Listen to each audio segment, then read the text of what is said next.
Ito po ang International Hotel dito sa Yamaguchi Ken Ubeshi. Ayan po ang front. Ito po ang kanilang waiting area po. Ayan, napakaganda po.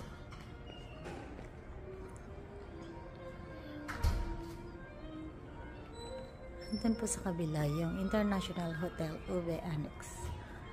Ayan.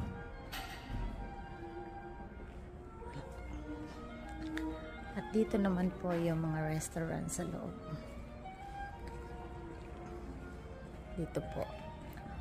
Meron po silang lunch biking. Ayan, sa Camellia.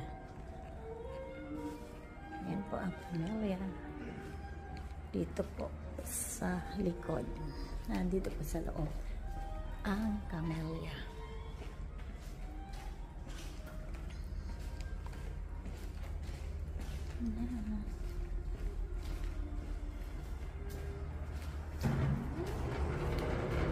Ayan po ang Camellia restaurant nila dito.